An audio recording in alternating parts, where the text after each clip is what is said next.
commencer, je voulais te remercier d'avoir accepté cet entretien. Alors, je vais le dire tout de suite parce que du coup, dans mon propos dans les propos qui vont suivre, je vais avoir peut-être tendance à être un peu dithyrambique, donc je le dis tout de suite d'entrée comme ça. On te reçoit donc pour un recueil de poésie qui s'appelle Ruine. Je précise que le ruine est au pluriel, ça aura son importance dans ce qu'on va dire par la suite, et qui est paru aux éditions Fayfioc. Et ce que je voulais dire au départ, c'est que c'est une des plus belles choses que j'ai lues depuis très longtemps, donc du coup je le dis au départ, comme ça c'est fait, et on comprendra. Donc du coup merci d'avoir accepté cet entretien. Alors, avant d'aborder le texte en question, en prose poétique, intitulé Ruine, j'aimerais bien te questionner sur ton rapport à la poésie.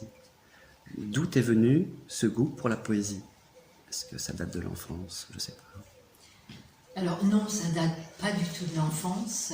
En tous les cas, pas dans le rapport aux mots, puisque ayant passé mon enfance dans un petit village en Bretagne, venant d'un milieu paysan, en fait, j'ai pas baigné au milieu des livres, en fait. Mais par contre, la relation aux éléments qui étaient présents, la terre, le ciel, le vent, la mer qui n'était jamais loin, je pense que c'est tout ça, en fait, qui font, enfin c'est tout ça qui fait, et ce sont tous ces éléments-là qui sans doute font mon rapport à la poésie aujourd'hui. Et le rapport aux mots plus particulièrement, c'est vraiment une chose que j'ai découverte quand j'ai commencé le théâtre, en fait, quand je me suis formée, et où là j'ai eu accès à quantité de livres, quantité d'écritures différentes, de langues, avec dans un premier temps, ce qui m'a saisi, c'est sans doute le théâtre contemporain. En tous les cas, ça a été les premières rencontres que j'ai eues ont été quand même avec des textes de théâtre contemporain. Et petit à petit, finalement,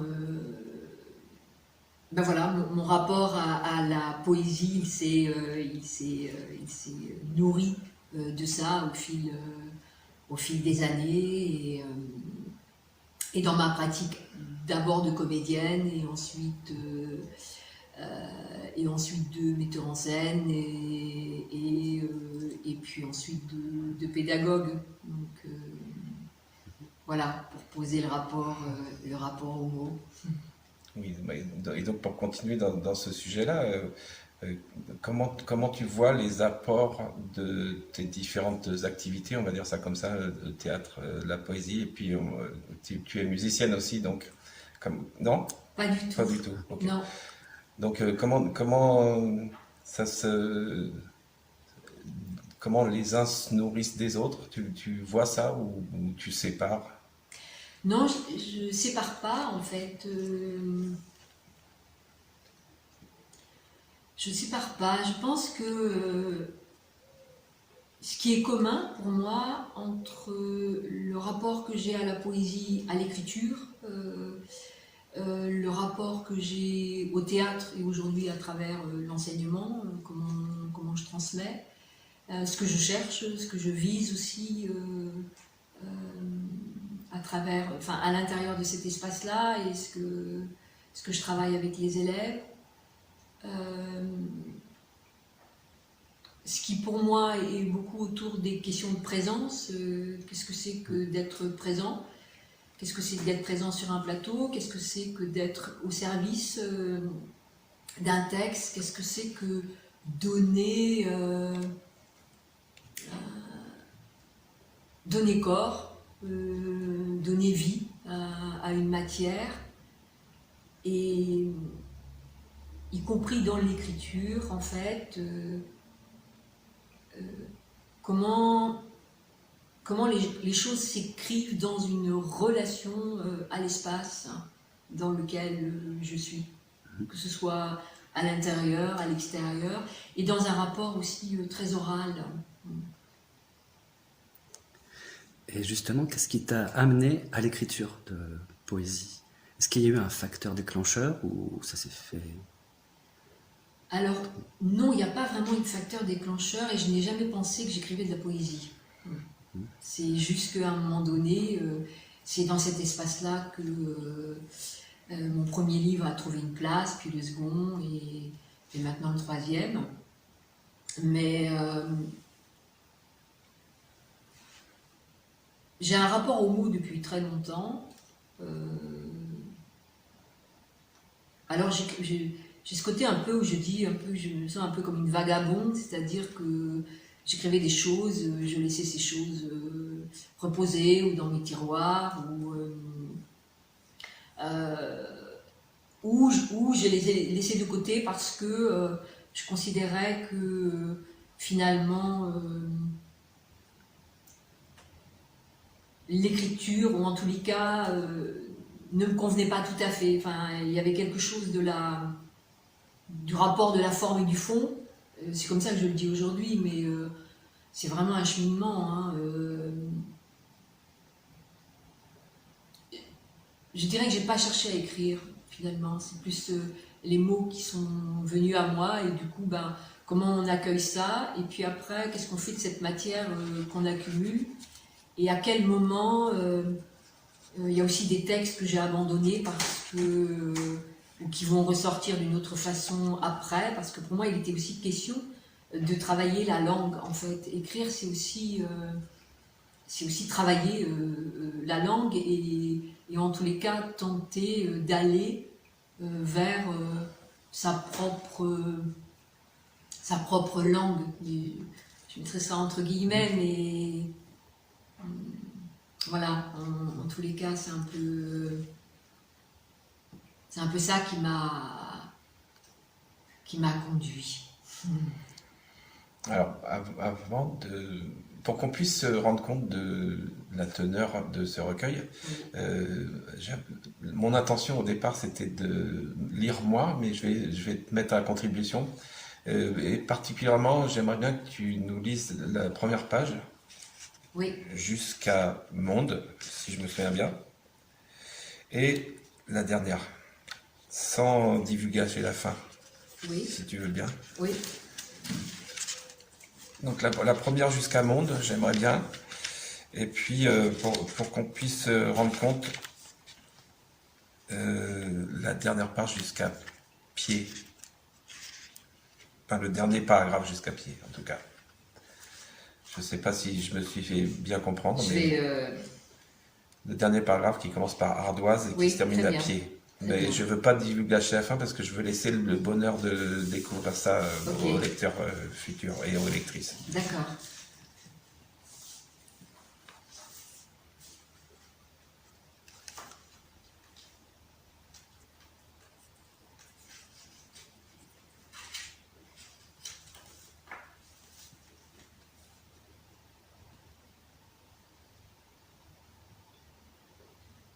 Ardoise brisée, cassée, fracturée, la maison ses ventres se creuse, des dalles d'eau, miroirs livides, les longs couloirs noirs, les murs couverts de suie, l'odeur du feu, des bris de verre mêlés de poussière craquant sous les pieds, le grincement sifflant, lancinant de la balançoire, cueillir ce qui reste, ce qui renaît, prend vie, un tombé de plumes blanches, duvet d'oisillon, écouter le souffle lent qui s'amenuise, l'émiettement du temps, les carreaux dessinés sur le sol, la toiture ajourée, percée, le ciel offert.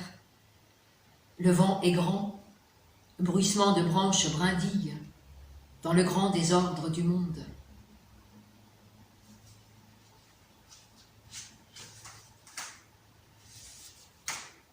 Ardoise brisée, cassée, fracturée, la ruine s'épuise, émiette ses images. Une écaille tombe et les lignes se creusent jusqu'à l'effacement. Et les lignes s'effacent jusqu'à l'oubli, et l'oubli s'étend et trace un nouvel ailleurs où poser ses pas, ses pieds. Merci. Et Donc, et entre les deux, il y a, un sacré bonheur de lecture. Parce que, en tout cas, moi, pour dire ma position de lecteur, j'aime bien quand un ou une auteure m'attrape par la main et m'emmène dans son écriture. Et là, c'est plus que attraper par la main. Là, c'est attraper à bras le corps. Et puis, c'est très... ça nous emmène dans une lecture où on est essoufflé. Je dirais ça comme ça. On est embarqué dans une espèce de choses comme ça. Et Oui. En fait, à cette lecture de ce texte en prose poétique, j'avais l'impression que tu nous invitais à une visite de ruines, mais alors une visite sensationnelle, dans le sens où s'y bousculent les images, les sons, c'est-à-dire les bruits environnants, des odeurs aussi, et puis se bousculent les mots. Tout au long du texte, il y a des mots, des formules qui reviennent, qui se répètent, qui créent un effet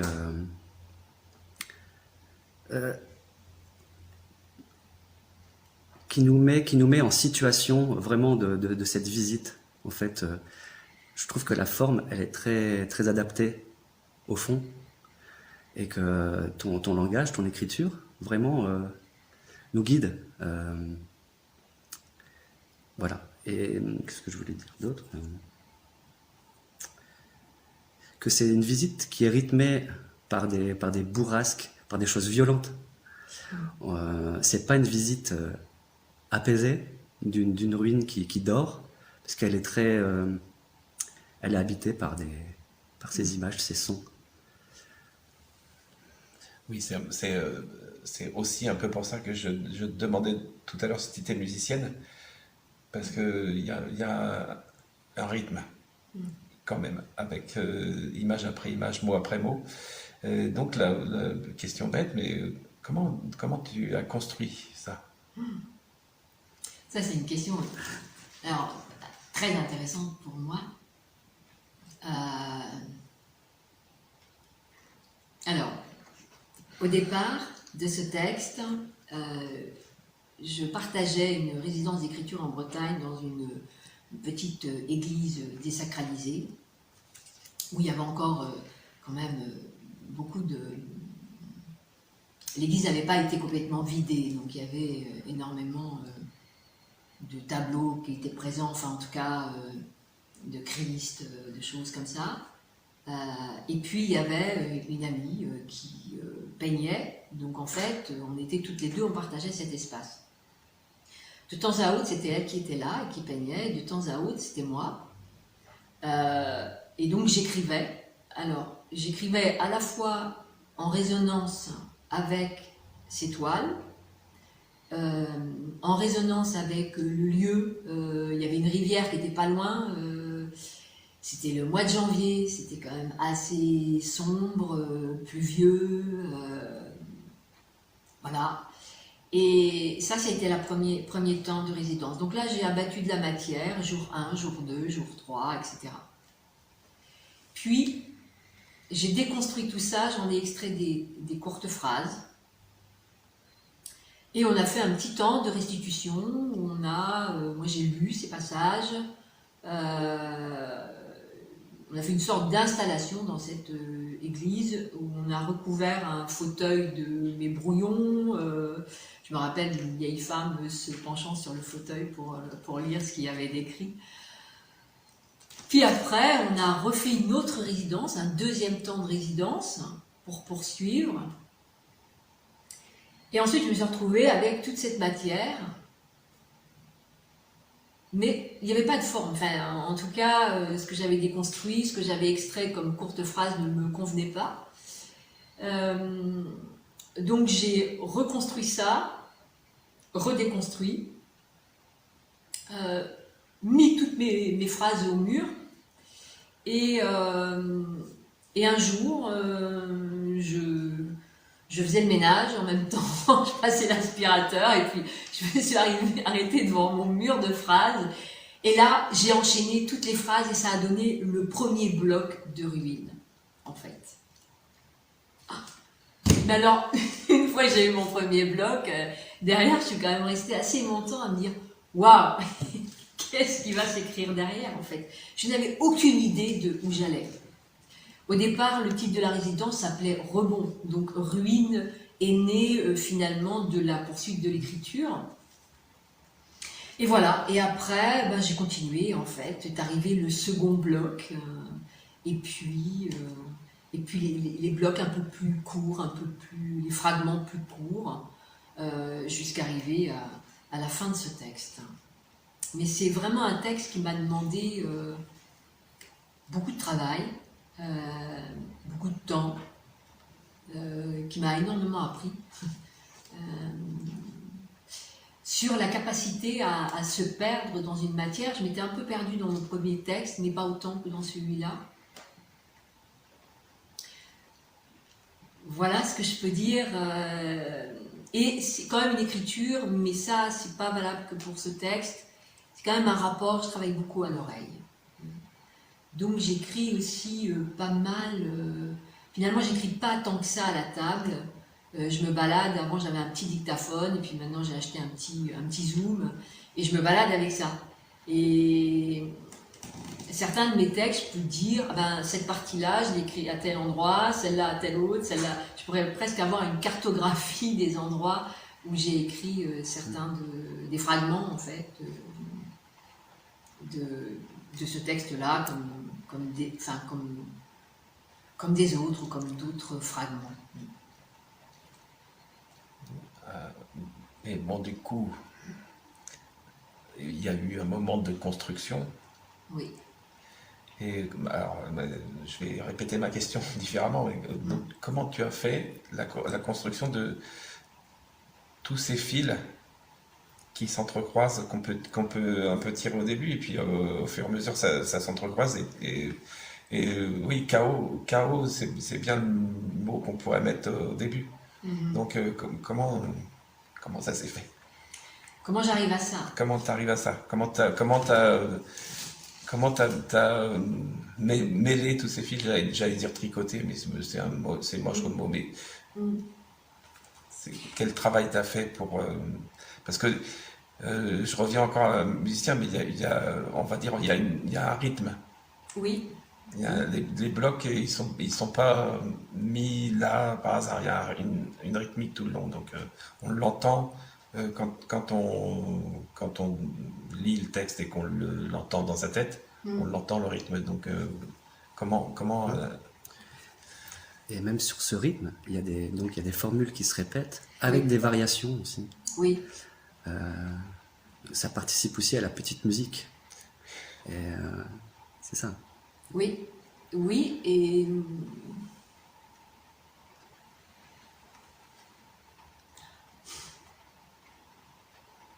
c'est... En fait, c'est penser sans être réfléchi.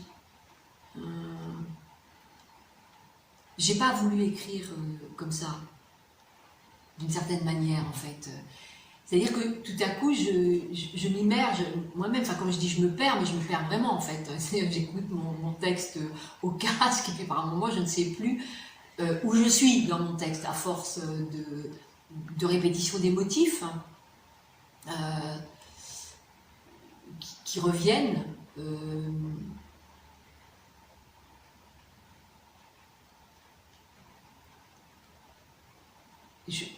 C'est compliqué à dire en fait. C'est compliqué à dire parce que pour moi, c'est quand même un texte que j'ai écrit presque en état de cécité d'une certaine manière. Donc je ne voyais pas clair à plein de moments, puisque ce n'est pas une écriture. Le précédent livre, en fait, je suis partie, puis j'ai écrit de façon linéaire, enfin linéaire, pas linéaire, mais quand même à la suite d'eux. Alors que là, le fait d'avoir construit, déconstruit, reconstruit, déconstruit et reconstruit à nouveau a fait que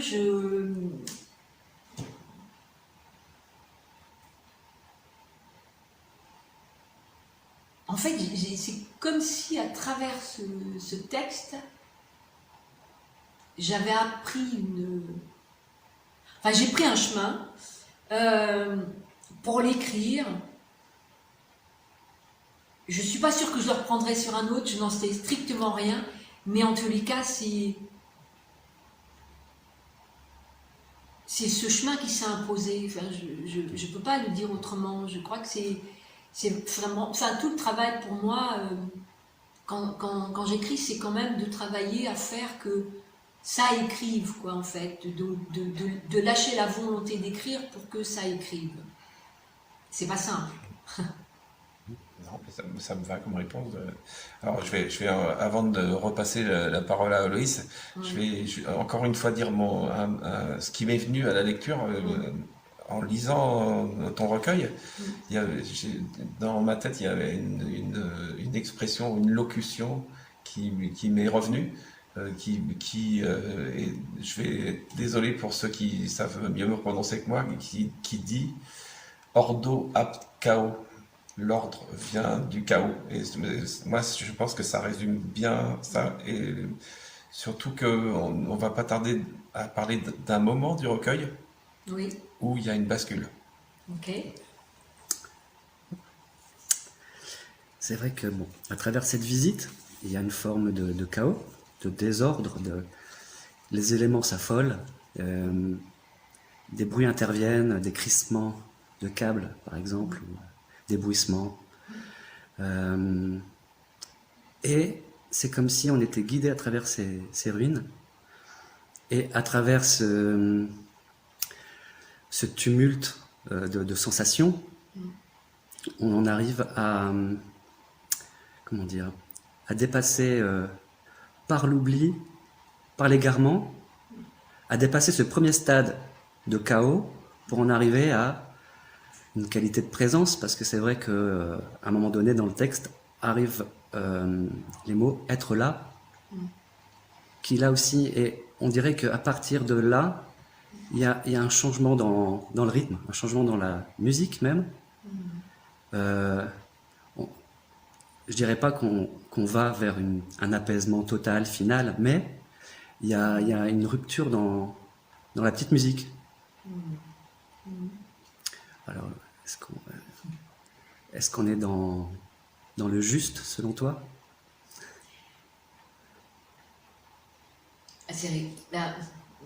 Oui, c'est pas faux. Après, moi, j'ai pas vraiment une analyse du texte.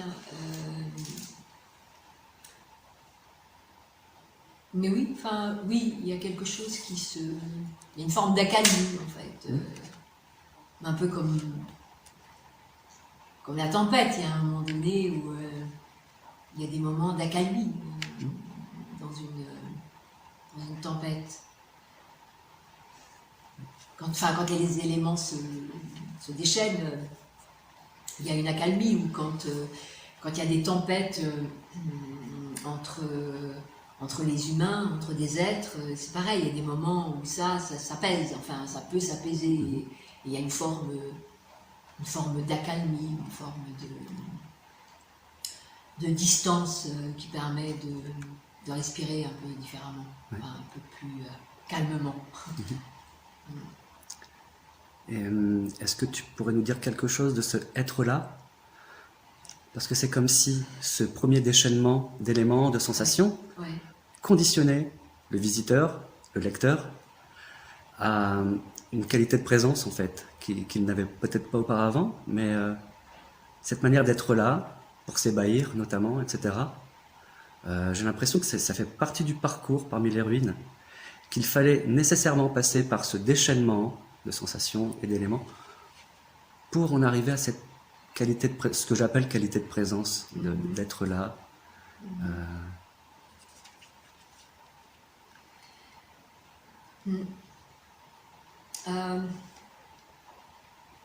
Mais en tout cas, pour moi, la question d'être là ou la qualité de présence, comme tu le dis, c'est vraiment...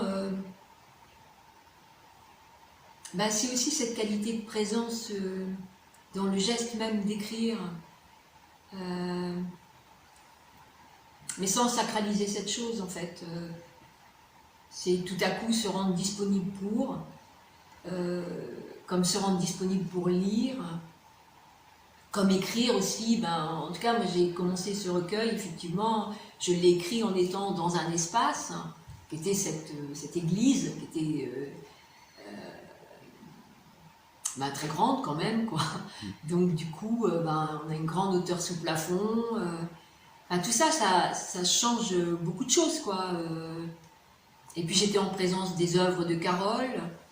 Le livre aussi est traversé par la présence d'autres œuvres, en fait, qui ont été pour moi source d'inspiration, en tous les cas, avec lesquelles j'étais en communication, que ce soit des œuvres de peintres, cinéastes, mais des paysages. Je ne sais pas si j'ai bien répondu à la question.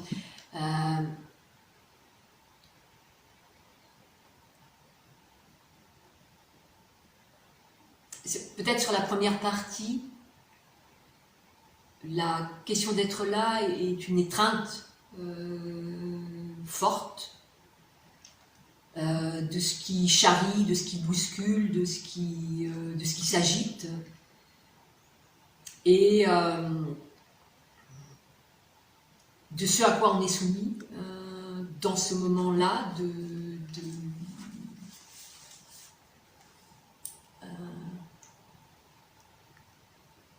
de mouvement. Et puis après, mais aussi lié à des supports qui m'ont aidé. Comment finalement c'est être en résonance avec une chose qui amène à poser l'écoute différemment, à poser le corps différemment, à poser la voix différemment.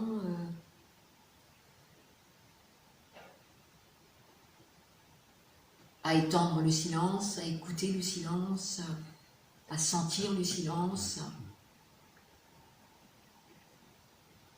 Et être là, pour moi, c'est de toute façon cette relation à l'espace, physiquement. Physiquement.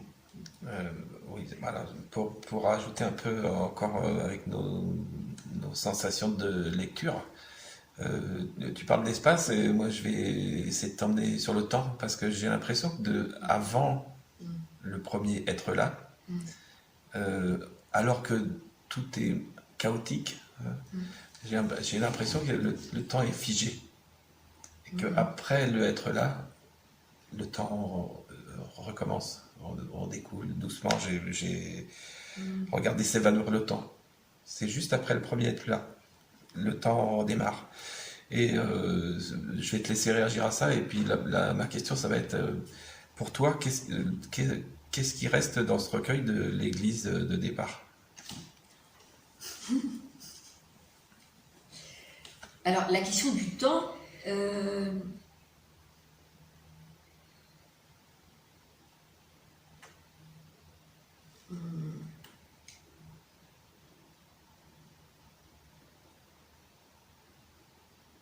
la question du temps, elle existe tout le long, sauf que, encore une fois, sur le tout début, on a l'impression d'être dans un temps plus resserré, une sorte de précipitation, d'urgence, et au fur et à mesure, on est dans un temps plus étiré, plus étal. Enfin, je prendrais un peu la métaphore de la mer, en fait, quand ces bourrasques, j'en parle, ces bourrasques folles, donc c'est effectivement le vent, parce que la mer n'est pas présente dans ce texte, pour autant cette question de la tempête, en fait, quand ça se déchaîne, il y a vraiment une accélération, en fait, Donc aussi au niveau du temps, il y a comme une chose qui se resserre. Et après, quand on va vers l'accalmie, il y a quelque chose de plus étale, comme si la mer tout à coup est devenue une sorte de mer d'huile et le temps, enfin, il a plus de limite, quoi, en fait. On a l'impression qu'il est infini. Il est toujours infini, le temps, mais c'est le rapport au temps qui est pas le même. Et pour la question de ce qui reste de l'Église, enfin en tout cas pas de l'Église en elle-même, mais de ce premier geste,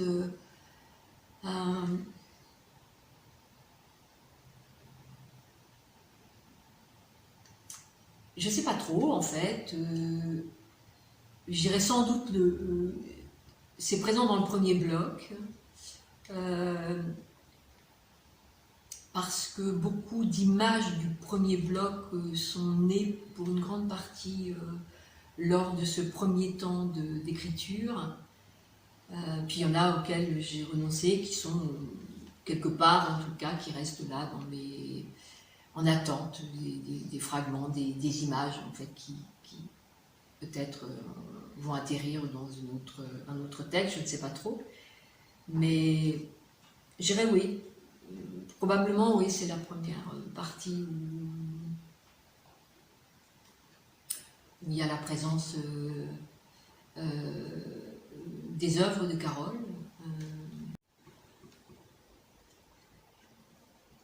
Être là, regarder s'évanouir le temps, écouter son bruissement, dire l'essoufflement, l'épuisement, ne plus savoir quel chemin prendre au milieu de ces ruines, s'attacher à n'être pas plus que cela, à n'être rien d'autre que cela, ce mouvement qui s'oublie et l'égarement des pas pour traces qui déjà s'effacent, dire le ravissement, les yeux blottis dans le peu qui reste, stupéfaction du vent, ça résiste, la pièce nue au mur blanc comme sauvée du naufrage, une nouvelle cellule, un nouveau corps, un lieu où demeurer, se souvenir, l'émotion en poussant la porte, le bois vermoulu et la lumière si forte, si crue.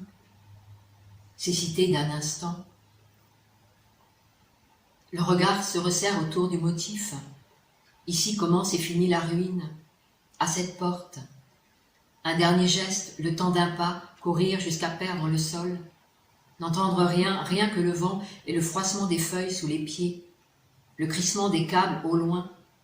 Tempétueusement minéral, plus rien, rien ni personne, rien que cailloux.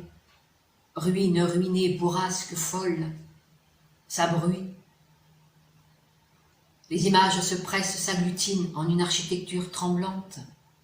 La figure de la balançoire qui n'aime rien d'autre que le vent. La bâtisse esselée, le petit cri de la grue métallique, l'aile comme la traîne d'une robe de mariée dans le ciel. La course égarée au milieu des herbes hautes. Le crissement des câbles et le bruissement qui rejoint le silence. Silence sous les yeux, silence dans les yeux. La lumière tremble, le noir s'ouvre au blanc. Cadrage serré pour mieux voir. Le froissement des ombres, le mouvement du temps, l'émiettement continu des formes. Et là, au milieu du désordre, les yeux tâtonnent et ne savent quoi prendre de ce qui s'offre. Épuiser la ruine, cueillir ce qui reste. Bruissement de feuilles de pas, la pensée s'égare. Être là, écouter tout ce qui bruit, dehors, dedans, tout ce qui bruit, le rire lointain d'une enfant qui joue, l'araignée endormie dans sa toile, le claquement d'un volet qui bat au vent, les dépouilles de plastique accrochées aux branches, la balançoire qui s'agite et s'essouffle. Être là, s'émouvoir du souffle sourd qui respire, du souffle sourd qui s'amenuise doucement.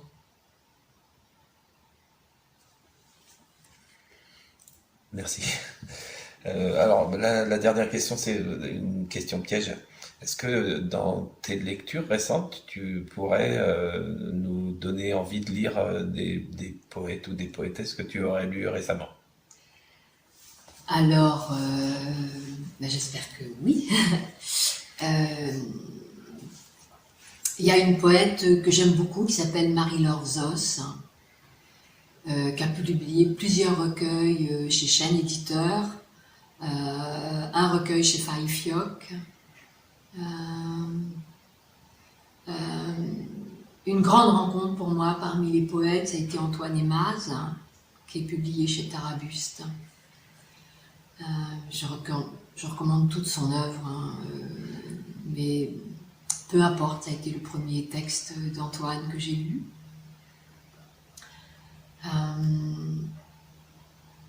Une rencontre aussi importante a été la face nord de Julio, de Nicolas Pesquès. C'était une traversée, une rencontre en fait. Par moments on lit, on lit quantité de choses et puis tout à coup on est en présence de quelqu'un en fait. Et donc Marie Lorzos, Antoine Aimaz, Nicolas Pesquès, Gwen Aguilegui, qui était un poète chouvache. Et c'est pas une lecture récente, mais ça a été une lecture marquante pour moi dans l'écriture poétique. Et puis après, il y en a plein d'autres.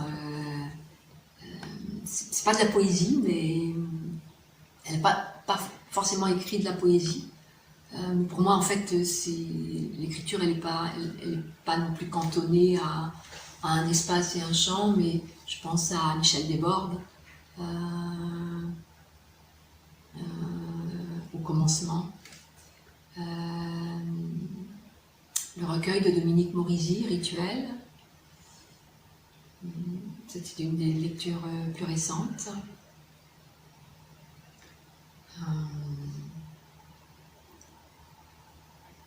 La robe blanche de Nathalie Léger.